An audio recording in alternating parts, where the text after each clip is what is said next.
Welcome into the ultimate NBA season preview presented by Prize Picks. I'm your host, Tenitra Batiste. In the 6-episode series, we'll go around the NBA getting insight and analysis from all 30 of our Locked On NBA shows with local coverage in a way you can't get anywhere else. Now, in episode 6, we're looking at teams that will be vying for the number 1 pick in the 2024 draft. Joining me are Locked On Sports host Jeff Garcia, Locked On Blazers host Mike Richman, Locked On Hornets host Doug Branson, and Locked On Wizards host Brandon Scott. Guys, thank you for joining me this afternoon, this evening, this morning. Good afternoon, good morning, good evening. But first off, who in this room feels like their team will not, I repeat, not be vying for a top spot in the draft lottery this upcoming season? Well, the Hornets organization certainly hopes that they're not vying for that number 1 overall selection. They hope that their young talent that they've drafted over the past couple of seasons will suddenly improve such to the level that they are not in that conversation any longer. You know, I don't think they've made the moves this offseason to really put them in contention for a play-in spot, much less a playoff spot. A lot would have to happen. A lot would have to go right. A lot of players would have to stay healthy for that to happen. But I certainly don't think their goal is to vie for that number 1 pick again. Same thing with the Spurs. I think been there, done that. You know, they got the big prize. They got Wemby. Let's move forward now and get this team, this franchise back to the top of the mountain. So although I don't think they're going to be purposely, you know, manipulating games and sitting people out as we saw last year, I think they're really going to try to put their best foot forward with the Wemby era set to begin in just a few short weeks and really put him in a position where he sees this team being winners, not losers, ahead of the draft lottery. He made it very clear to French media that he doesn't understand tanking. He doesn't believe in it. So I think what Wemby wants, Wemby's going to get. And if Wemby wants this team to be winners, they're going to push forward and try not to be a tanking team and try to get into a play-in and then obviously playoffs and, you know, back to the good old Spurs glory days. So no, I think the Spurs are going to try to avoid being tankers this upcoming season. Well, Brandon, you know the deal. For. These are bad teams. Right. Yeah.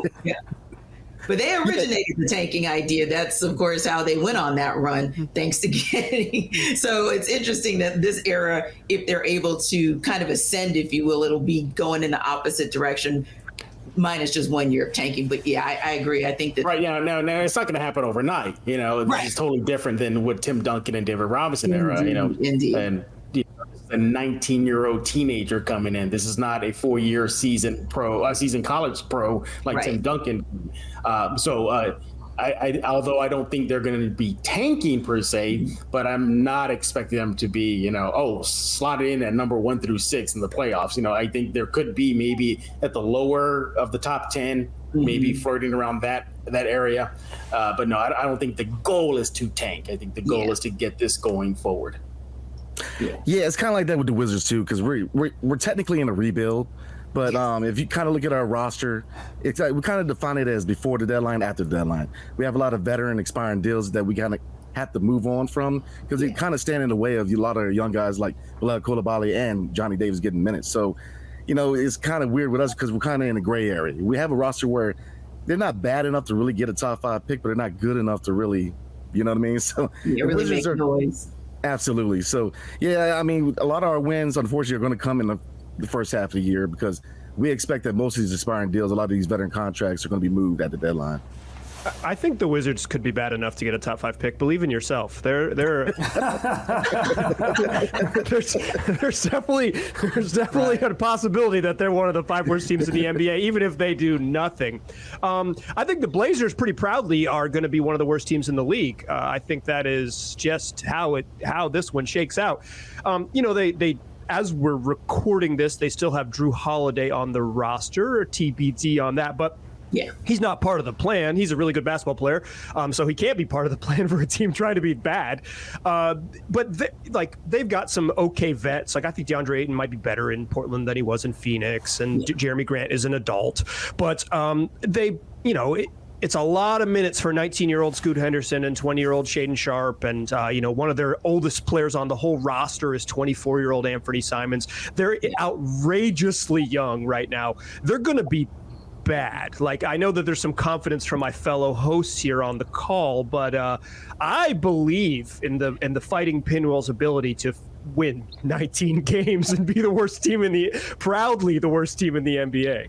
Yeah. And I think it's one of those things where, if nothing else, they can now move on. They can now take that young core and say, okay, this is what we have, and here's what the long-term plan is going to be, because the Dame Lillard era is over, so we can move forward. And Mike, you kind of mentioned it, but I want to kind of go back to it as well. Now that you have that younger core in place and a 24-year-old is the wily veteran, if you will, kind of what do you see that plan being? I'd say for the draft next year, because that might land you in the lottery, but also just kind of in the next maybe 1 to 3 years as they try to reset to be a contender in the West. Well, I mean, they got to figure out what they are. That's the biggest thing. It's like when you shift eras, you can say, okay, we are a Scoot Henderson led team. Well, what does that look like, right? You need to find that out over the next 65 games. They really believe highly in Shaedon Sharpe, and yes. My man has at least one incredible dunk a week. He's incredibly fun to watch, but you got to figure out whether he's a positive NBA player. So a lot of what this season is about for the Blazers is data collection, right? What does this group look like together? Who fits? Who doesn't fit? Can Anthony Simons play with the other two guys, or is it just oops all guards again? And they got to sort of get taller. They are probably 2 years away from being like truly competitive again. I think is even maybe a rosy outlook, but they've set themselves up where they won't have the pressure to go for it. And when you start a new era, which I think like the Wizards are maybe, and Brandon can speak to this, the Wizards are kind of tiptoeing into that era. Yeah. You can be a little more patient, and the Blazers have given themselves like room to be patient. Yeah, I think so too. I mean, when it comes to the Wizards, if you look at the history of the Wizards, we usually do 3-year rebuilds. If you look at John Wall when he was drafted, it took roughly 3 seasons for us to really start to become a playoff team.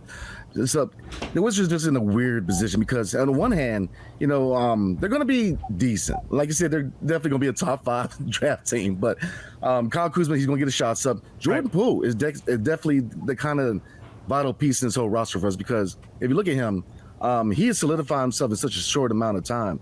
And he's not even in his prime yet. I mean, he is electrifying. I mean, we see him as probably the long-term answer at point guard eventually when we move on from Tyus Jones. But the Wizards, they have talent. I mean, it's just, how do you measure success? I think for the Wizards, how you measure success is not so much wins and losses as development of young talent and really seeing what you got in the future. Denny Avdija has a contract year, so what do you really have in him? Corey Kispert, he's a shooter and a cutter, but can he add a defensive element to his game? Johnny Davis, can he do anything? And Bilal Coulibaly, he's a future 3-and-D guy, but he's definitely had to work on his mechanics of his shot. But for us, success is measured by development, and that's in this new front office. That's where their head is at, developing young talent, and when it's time to get that key trade or free agent acquisition, then you make that move to contend. But there's a lot of patience being taught in DC right now. So, and that's kind of what I want to go back to with Jeff in terms of you've kind of watched Wemby throughout these months. You've talked to him, you've heard and kind of understand his mindset. But what do you think Wemby and then the Spurs organization overall would consider maybe a successful rookie season for him and for that squad? I think the first thing for him is just getting acclimated to the system and the NBA stage. I think that is their plan. And they made it very, very clear they're going to follow his plan. Yeah. They're not going to rush him. They're not going to put him on the fast track. If it takes him a full season to get used to the NBA and the way it is, then so be it. And that's the thing I think is not getting really focused about this Spurs team. You look at Vegas odds, you look at where the Spurs stand, they're not going to be a factor in the in-season tournament. Oh, play-in, what are you talking about? This team's going to be one of the worst in the league. See, I totally disagree, and the city disagrees as well. And the reason I bring that up, because they're discounting the fact that this young Spurs team, less Wemby last year, got pretty much head stomped every single day. They are hungry to prove that they are not that team. I've said on Lockdown Spurs many times, that 22-win Spurs season, that's not indicative of what this team is, because we know they were racking up those L's on purpose. We know that. If that was not their goal, I think they could have been, flirting with a play-in spot. I think they're probably in mid-30s, So if you factor that in, the fact that they were on a plan to up their draft lottery odds and it worked out, then they're at full power, a full healthy Devin Vassell, who missed a huge chunk of his season last year. Now you throw in Wemby. Now you throw in a Jeremy Sohan, who didn't get relegated to the G League as the Spurs system often does with rookies. These young players got NBA minutes, and they took their lumps. And I think they're going to take that experience, move forward. And I think something that's not bringing up as well, Pop is back. He signed a new 5-year deal. He's back. There's still more stability on that coaching sidelines, and the Wemby factor. Even if he takes a little while to get going offensively, just defensively, his presence is going to not only create havoc for opposing teams, but also create opportunities for his current teammates. Keldon Johnson, the spacing for him to attack. Devin Vassell, same thing, hitting the threes. Doug McDermott, who's still on the roster. I mean, wide open looks if Wemby gets double or triple teams throughout the season. So I really think this team, shouldn't really be, pushed away quite yet. Let's see what they look like. See how they start cooking. We'll really get a sense of where this team is going, I would say, close to the All-Star break. Coming up, which team has the best chance to land the top spot in the NBA draft lottery? But first, how does free Thanksgiving sound this year? Ibotta is here to give you cash back and help make sure your Thanksgiving table is complete, because who wants turkey without the gravy? Turkey's great, but we all know the best part of Thanksgiving dinner is the sides. With Ibotta, you can make sure you get the whole family's favorite side dishes and the turkey, all while getting yourself cash back. Big holidays mean big family get-togethers, but you don't have to spend all that money on the Thanksgiving spread without something in return. With Ibotta, you can get your turkey and all of your favorite sides for free. Starting November 1st, for the 4th year in a row, Ibotta is giving 100% cash back on your Thanksgiving feast. Ibotta gives you cash back on hundreds of grocery items, from produce to personal care to pantry goods, so you can make sure you're beating inflation no matter what you're purchasing. Download the Ibotta app now and use code LOCKED to get 100% cash back on your Thanksgiving dinner starting November 1st. Just go to the App Store or Google Play Store and download the free Ibotta app and use code LOCKED. That's IBOTTA in the Google Play or App Store and use code LOCKED. Mike and I had an opportunity to talk when the Blazers, when they drafted Scoot Henderson, but we talked a little bit about Scoot getting at the top of the draft from 2023. We talked about Wemby. Who we have not spoken about, Doug, is Brandon Miller. So your second overall pick in the NBA draft was also, remember, of course, everybody knew Wemby was going to go one, but there was a kind of flirtation about Brandon Miller going one, or will it be Brandon or Scoot, and how that was going to go. So I'm interested to know, now that you've been able to cover him for a couple of months and kind of seen him in action, kind of preparing, what do you think about him and what he can bring to the table for the Hornets? I think there's a lot of promise in Brandon Miller. I think he has a high floor, and I think the potential for a high ceiling. A lot of it's going to depend over the next couple of years, what he can do with his body. Can he make some Jason Tatum-esque transformations, both in his ability to handle the basketball and also, putting weight on what is now a thin frame. So those questions will be answered not in this rookie season, where I think he's going to be contending with some significant wing depth for Charlotte. He'll certainly play a major role in this rotation, but it's not going to be, I think, 35-minute starter every night, at least not early on. Maybe towards the end of the season if the Hornets stay in this tanking conversation. I think a lot of the conversation that we've had so far, and I think Mike and Brandon hit this nail on the head, the reason that all of these teams are at the tank table right now, and we'll throw the Pistons in here as well, is that they're all searching for both a team identity and figuring out the individual identities of the players that are currently on the roster. And figuring out that team identity has to come first. The Hornets don't really have a team identity. The team identity is LaMelo Ball is a very good basketball player, and watching him is very fun. But that's not an identity that wins. You have to establish what you are as a team. And, I think Steve Clifford, the head coach, is doing his best under difficult circumstances. He came into last offseason late because the Hornets failed to seal the deal on Kenny Atkinson. And then the team suffered so many injuries last season. They're in an accidental tank situation. I mean, they shouldn't have been here. Had the team stayed healthy, they had an opportunity last season to do a little bit better than they did.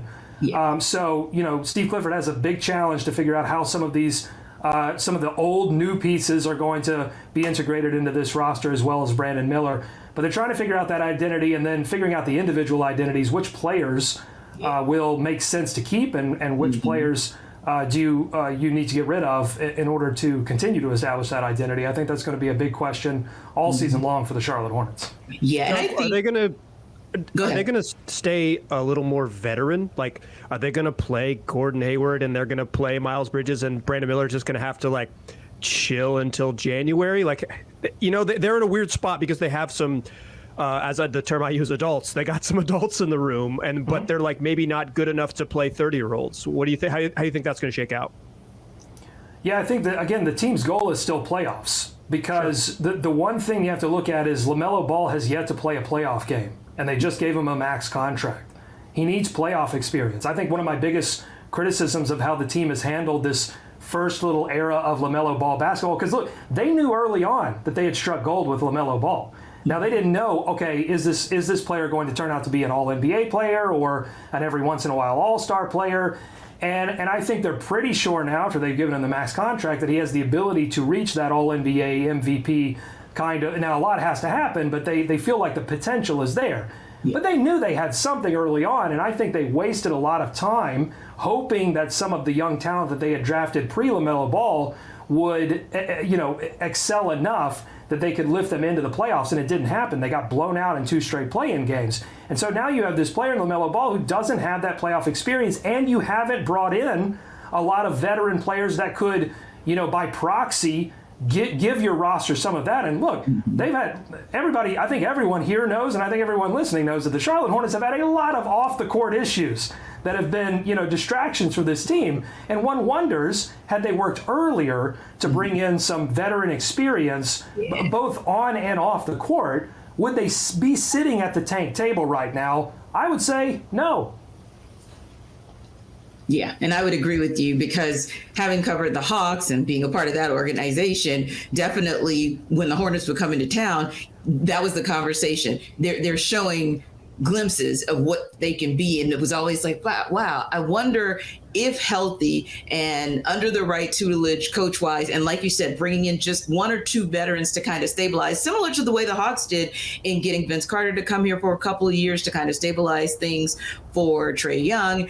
That's the kind of thing that probably needs to happen as well, for the Hornets to kind of find their identity, but also to ascend. And of course, Lou Williams, much the same, was extremely helpful to the second unit. So we talk a lot about the guys who obviously were drafted at the top of this past draft to get these teams where they want to be. But then you've got those guys who are like second unit and with the right veteran could really contribute. Now, one of the things I wanted to ask you guys as well is, this is interesting because we're talking tankers, but we're not talking tankers, because when I listen to you guys talk about the young core, some of your young cores, maybe other than Mike's Blazers young core, but some of these young cores seem like they have the opportunity to actually not be a tanker, whether that's the play-in tournament or, and I think, Jeff, you mentioned it, kind of sneaking in at that number 10 spot, or whether they just surprisingly sneak in, anywhere from 7 to 10. So when you look at the young cores for your teams, which one of those young cores do you think has that most upside potential, or has the potential to kind of shock the world this season?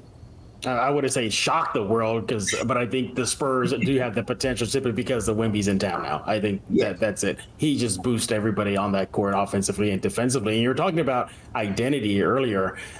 The Spurs players individually have been vocal about what they would like the identity to be. Obviously, Pop is going to have the ultimate say, but Devin Vassell recently spoke in San Antonio about this team wanting to be a run and gun type style, and because Wemby can do that, and nearly not traditional point guard. Okay, Trey Jones, you're the point guard, you get us up here. I mean, it's bizarre for me to say this, but a 7'5" in shoes Wemby could be the point guard running that fast break. So I think that's what they would like to see, the identity. Personally, I think what still Pop is there. I think their identity is still going to be on defense. You just look at not this past draft, but the last year's draft. Who did they select? Jeremy Sohan, known for defense out of Baylor. Just surprised everybody. He had a little bit of offensive game. So I think you're probably going to see a mix of that in San Antonio. A lot of running and gunning, a lot of defense. Also, too, but as far to your question about upside and whatnot, for me, it's Spurs. I could have been host of Locked On Blazers. I probably would have said, hey, it's probably the Spurs simply because of Wemby. But I think the Spurs have that edge right now as far as potential to come out of the tanker, corral, if you will. With all due respect to my host from the Locked On Spurs podcast, the Charlotte Hornets, if you look at how they're constructed, 2 seasons ago they won 43 games in the Eastern Conference, and they're generally the same team with a few added pieces. So I think Charlotte definitely has the opportunity to reclaim some of that offensive firepower that they showcased 2 seasons ago, and they've got a coach installed now in Steve Clifford that knows how to get young players to play better team defense. If you combine those two, now they're not going to win 50 games. I don't think they're going to win 43. But certainly I think they have the best opportunity among this group to reclaim what they did just 2 seasons ago, because everything that the Spurs and Wemby have to prove, they're going to have to prove it for the very first time. Charlotte has already shown that this core group can achieve something. It wasn't very much, but they've achieved something. The race to 38 wins, baby. Let's go. Let's go. 38. Coming up, which team has the quickest path out of the tankers? But first, snap into action this NFL season with FanDuel, America's #1 sportsbook. Right now, new customers get $200 in bonus bets guaranteed when you place a $5 bet. That's $200 in bonus bets, win or lose. If you've been thinking about joining FanDuel, there's no better time to get in on the action. The app is so easy to use. There's a wide range of betting options, including spreads, player props, over-unders, and more. So visit FanDuel.com/lockedon and kick off the NFL season. FanDuel is the official partner of the NFL. And listen, you can visit FanDuel.com and include their money lines, their props, so many opportunities there. And look, the NFL season is a great example of a topsy-turvy season where you probably need some good insight to help you to make the right bet. So again, visit FanDuel.com/lockedon and kick off the NFL season with the official partner of the NFL.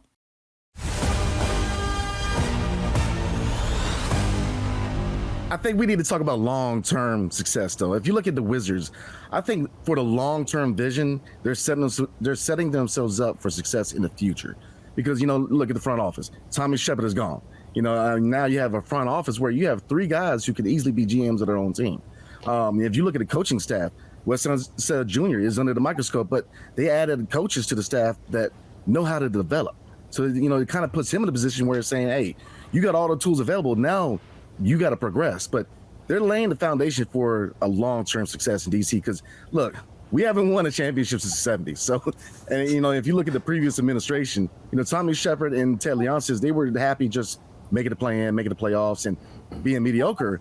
We finally have vision. We finally have a target, which is contention. That's something that we just had a press conference from our front office. And the biggest thing they kind of emphasized was, building a sustainable contender, not just, trying to be a one-hit wonder, make them, play in and be happy. No, trying to build a championship contender. So, yeah, I agree in the short term, look, we're not going to be good for the next 3 to 4 years, but I think that is necessary. And it's not tanking, per se, but we definitely are emphasizing, progression of young talent, which is something we haven't always did in DC. The last player that we actually signed to a second contract was Otto Porter. So, we got to start re-signing these young guys, developing these young guys, finding guys that really implement the system that we're trying to run. So, and they're doing all that, new front office, new coaching staff, they're laying the foundation for long-term success. Yeah. Short term, yeah, it ain't looking pretty, but. And that's what I like about the Spurs situation right now, because as much as all eyes are on that big Frenchman in the middle, if you look off the court, they're setting themselves up for short and long term. I think they're going to be running the NBA draft for years to come with the amount of picks they got in their war chest. Yes, flippable players. I still think everybody outside of Wemby and maybe Sohan is still on the table if the right deal comes along. They traded away an all-star, DeJounte Murray, traded away Derek White to get where they are right now. And let's talk about their financial situation. They got a lot of money. They got deep pockets. So if they really want to fast forward this, get out of the tank corral that they're in, they can do that immediately if the right deal comes along. Yeah, and I think if you show that patience, to your point, Jeff, they have the ability to kind of play around with it. They don't have to make any, rash judgments, if you will. And I think I like that about really, and I was thinking about what you were saying as well as what Doug was saying, just in relation to the Hawks and just kind of the back and the forth and kind of deciding which way you want to go and, who's kind of that marquee player. So you guys have kind of mentioned some of those marquee players for your teams, not just those who came through the last draft, but maybe some of those players that are kind of 2 or 3 years in.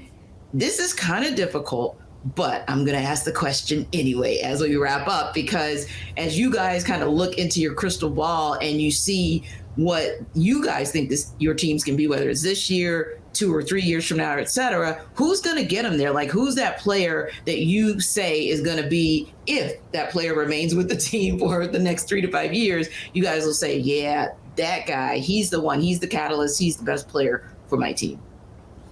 I'm going to roll with Jordan Poole because several reasons for that.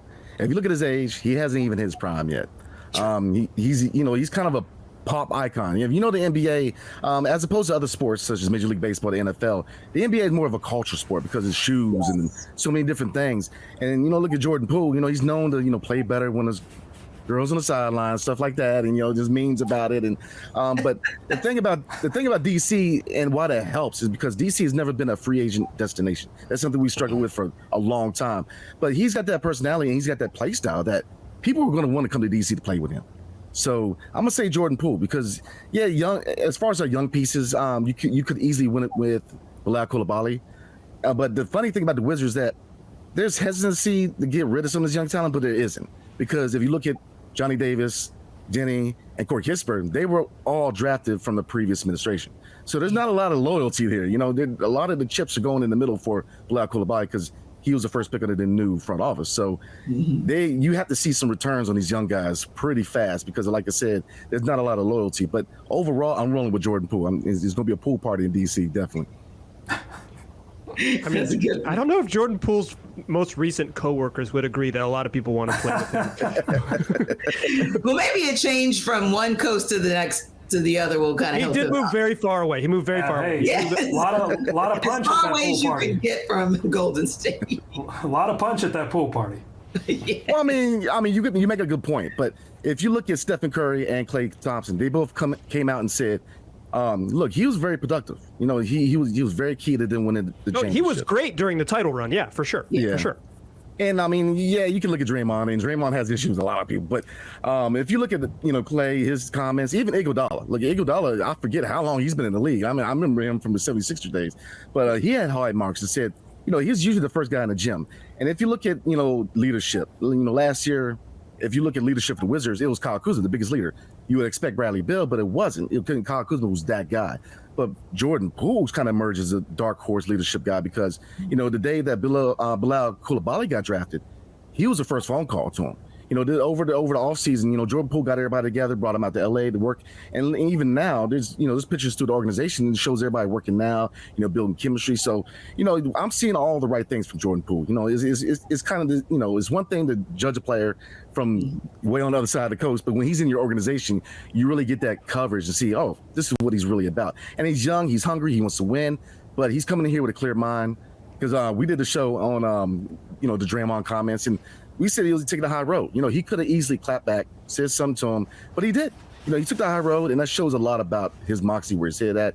So this team is young, definitely a rebuilding team, but there's clarity in this organization that we haven't always had. So that's one high mark for us. You guys want to call Mine's easy. Mine's easy. Mine's LaMelo Ball. I mean, it all starts. It begins and ends with LaMelo Ball. Can he stay healthy? That's the big question. He injured his left ankle 3 times last season, and he fractured his right ankle. So he got both, and only played in 36 games. But in the games that he did play, especially those games in February where he was averaging 26 points and 11 assists per game. I mean, he flashed for just a brief moment what could be for the Charlotte Hornets, and it all starts and ends with him, because he, when he's on the floor, when he's in his bag, he is one of the best facilitators, one of the best playmakers in the league. Can he improve his defense? Can he become a little bit more disciplined? Can he cut some of the frustration fouls, the things that fouled him out of several games last season? Can he cut some of that out without losing what makes LaMelo, which is intuitive, which is creative, which is explosive, dynamic, all of those fun words that you associate with LaMelo Ball? Can he keep that, but at the same time add discipline? That's going to be sort of the hinge point between him becoming an all-NBA player. And if that happens, then the sky's the limit for the Charlotte Hornets. For the Spurs, it's obvious it's Wemby. It's keeping him happy, keeping him healthy, and keeping this team moving forward. It's very simple. He's going to have to battle not only just the hype that is surrounding him, and even I'm at the point of already saying, like, okay, I need to see him walk the walk now, because I heard a lot of talk. So it's keeping him happy, keeping him healthy. We know historically about these type of players in this field, and showing him that this team is going to make the right move to get him into the promised land. Again, different situation. Tim Duncan came into a ready-made team. Yeah. Exactly. Wemby's coming into a team that technically is still in a rebuild mode. So showing him that they can get out of this rebuild, I mean, maybe it's not a rebuild with capital letters, it's more lowercase letters now, but just to get out of that tunnel, get into the play-in, get back to the titles, because think about it. His basketball idol was Tony Parker. And what did he see growing up watching Tony Parker? Postseason, awards, Spurs on TV almost daily and monthly.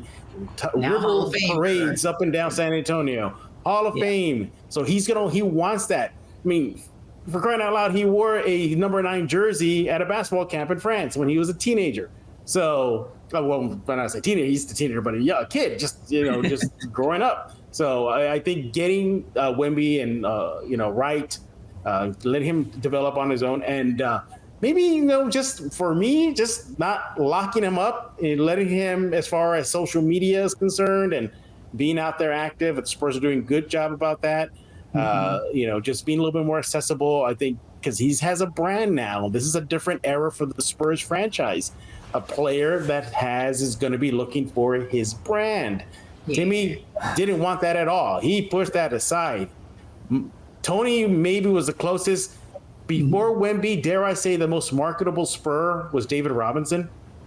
I mean, David Robinson used to be on movies, everybody. He was in a rap video with MC Hammer. He was going to Arsenio Hall shows. So this is now Wemby's time. And so I want to see the Spurs allow him to be that. Again, just keeping him happy. Spurs should be all right. Free the Frenchman. Doug, what do you think about I'm curious, Doug, what do you think about letting players freely use social media? What's your suggestion? Kai, do you ask? Kai, do you ask that question? I'm just throwing it out there. I know that it's always a difficult thing when these guys, because look, you're drafting guys younger and younger, and we had an interesting conversation on Locked On Hornets about the risk of drafting raw prospects on the floor like Kai Jones, because you're investing, especially in the first round, because you're investing in guys that you don't know what they're going to be on the floor for another 2 or 3 years, and now that's all that time window for them to change as an individual. And these are younger and younger players coming in the league, and young people change, especially when you give them a lot of money. That tends to change people sometimes. And so evaluating these draft prospects is just getting harder and harder. Not on the floor. We kind of have that figured out. We can tell you if somebody's college stats are indicative or maybe masking something else. But it's harder and harder to figure out, are these guys going to come in, be invested in becoming great, and stay invested in becoming great? That's been difficult, and certainly has bitten the Hornets a few times, and why they're at this tanker table right now. Yeah. And for you, Mike, who's the guy if you look at the Blazers, as we wrap up, if you look at the core for the Blazers 3 to 5 years from now, who are you saying, assuming that they survive this core, somebody from this whole, I'll say the end of the Dame era survives, who would that guy be the best? Well, it's got to be Scoot Henderson. Sort of luckily for the transition out of the Dame era, is the Blazers spent 2 years being terrible at the end of his career, so they've kind of already stocked up on high-level draft picks. It's maybe the reason that he wrote a rap song, angry at the organization, on his way out of town. Shout out to my man. But yeah, you can check it out wherever you get streaming music. It's called Farewell. But yeah, it's got to be Scoot Henderson. Like, it's got to be. They drafted him to be the heir apparent. Drafting him was part of pushing Dame finally out the door. He was going to leave anyways, but finally out the door. Scoot has all NBA potential. Like that's his level. It's just, when does he get there, right? Like a guy like LaMelo Ball is, I think, an interesting analog for Scoot, because in year 2, at 21 years old, LaMelo was an all-star, and he was obviously going to be very good, but then he hasn't had the same amount of success because he hadn't been on the floor. Scoot needs to follow that path. By year 2, be in that conversation. And if he's in that conversation, it accelerates what the Blazers are going to do. If he's not, then they'll have to make some other decisions. But Scoot's the guy, and you hope Shaedon Sharpe is there with him. So, Ku, the Pistons have made some pretty notable moves this offseason, trading for Monty Morris and Joe Harris. You also have another year of Cade Cunningham on the books. So what do you feel like the ceiling is for this Pistons roster? I think the ceiling for this team is hovering around mid-30 wins for this upcoming season. You're going to get another year, like you said, of Cade Cunningham, hopefully fully healthy throughout the entire season, get to see his development. And they obviously hired Monty Williams, who is one of the better coaches over the last few years. So definitely improved some in the offseason. They added some veterans, like you mentioned, in Joe Harris and Monty Morris. So the team plans to be better. I don't think this is a playoff team yet, but they certainly plan to be much better than they were last year. If they can hover around the 30-win mark, I think that would be considered a successful season for them. Yeah, and I would agree as well, because when you look back at 2015, 2016, that's the last season where they had a winning record, 44-38. But you got to believe that with Cade Cunningham and with Jaden Ivey and some of the veterans that they added on the roster, Arcir Thompson, that it's going to be a good look for them to at least make some noise. And kind of Ku, they remind me of like an Orlando Magic, right? Like, we don't quite know what we're going to see, but they definitely have the pieces. And I think more importantly, to your point, they've got Monty Williams. He's someone who has won at the highest level, maybe just short of obviously a title, but definitely has won at the highest level, has had some of the best players, future Hall of Famers, and can probably bring a lot in terms of his philosophy and expectations and having a winning mindset to this team. But when you think of it, now that you've seen him through training camp and starting to just get closer to the regular season, what do you think is that one thing maybe that Monty Williams brings that tells you, hey, yeah, I think this is going to be the difference maker for this team? Well, I'm happy that you mentioned the Orlando Magic, because that's a team that I've said all offseason that the Pistons should be trying to aim. They should try to aim to be last year's Orlando Magic, where they're not in the play-in, but you very clearly see that their future is bright. Everyone's talking about them. Everything's looking good future-wise. So you don't have to make the play-in, but if they're looking at you like everyone did last year's Orlando Magic, I think they're on the right pace. But with Monty Williams, I think the one thing I'm watching with Monty Williams is two things. One, are they actually going to play players that maybe that give you the better chance to win right now, or are they still going to give more time to just developmental players? So far, everything we've heard sounds like that, hey, you're going to have to be the better player to be able to see the floor. So no more handing out minutes just to guys that, because they're young and you want to see them play, try to get development. It sounds like that's just going to be about whoever's the best player is going to be touching the floor, which also, causes a lot of battling and causes young players to maybe up their game a little bit to know that there's an expectation among them to be able to get on the floor. That's the first thing. And then the second thing would be offensively. One thing with Dwayne Casey that I was not too big of a fan of the last few years was the creativity within the offense. And I hope, based off what I've talked to within the Suns community, some of the games I watched in the Phoenix Suns, I hope that Monty brings some of that creativity that he had offensively with Devin Booker and CP3 over to the Pistons when it comes to Cade Cunningham, Jaden Ivey, and even Jalen Duren and Arcir Thompson. Their first preseason game happened, and you already saw them using Jalen Duren at the hub, passing from the high post. You saw Asar Thompson run the break and transition. You saw them doing a bunch of stuff, especially a lot of high pick and roll with Cade. So that's probably the main thing schematically that I'm looking forward to from Monty. Yeah, I like where you're going with that one because, it's interesting because having that conversation about the Magic and having seen them, as they played the Hawks down here in Atlanta, I thought to myself, there are times when you look at a roster on paper and you say, wow, they're up and coming. But having covered covering the Hawks and having seen the Magic in action, and then last year seeing Cade when Cade was healthy, seeing him in action he's a pretty special player. So I think you're absolutely right. There are enough pieces in there for the Pistons to at least say, hey, we haven't arrived, but we're arriving. And then let's be real, Ku. The Eastern Conference is kind of the cray-cray, right? At least that's what I like to say, because you've always got the 1-2 punch essentially of the Bucks and Celtics, and maybe sometimes, the Heat will creep in, and every now and again the Bulls will kind of threaten to get in the 1-2. But I honestly feel like after you get past the 1 and the 2, it's just anybody's game as far as who gets the 3 through 6 seed and who ends up in the play-in. And it was, as we saw, down to the last minute, literally the last day of the season, where we figured out who was actually going to be in the play-in in the Eastern Conference. So you just never kind of know what happens in this conference. And of course, we know a lot of it is dictated by other things that are outside of the team's control, like injuries. But ultimately speaking, I think if you have a guy like Monty Williams at the head of the organization, then you're doing very good. And I want to go back to something you said as well. We were talking about maybe getting into the 30s with the number of wins that you expect to see from the Pistons this season. Now, the line that FanDuel actually gave was about 25.5. So just out of curiosity, what are your thoughts on how the Pistons would be able to maybe get into the 30s?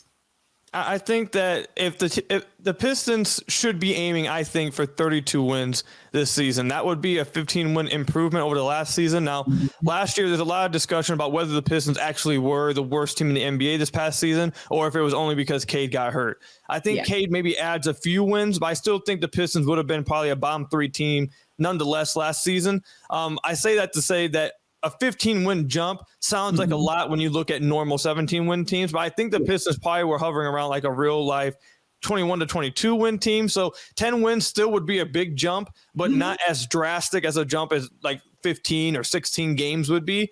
So I think 32 wins should be right around where they are. However, the Pistons, I don't think, have went over their win total or win projection the last 5 years. So I'm going to stay away from taking the over. But the team themselves, they should be eyeing to go over, and they definitely should feel like 32 wins at least should be in reach. I definitely will be watching to see if 1, 2, 3, 4, all 5 of these teams will creep out of the tanker bubble. So that'll do it for episode 6 of the Ultimate NBA Season Preview with our tankers. To find out where all of the NBA teams land this season, don't forget to check out Locked On NBA and get all 6 episodes of the Ultimate Season Preview.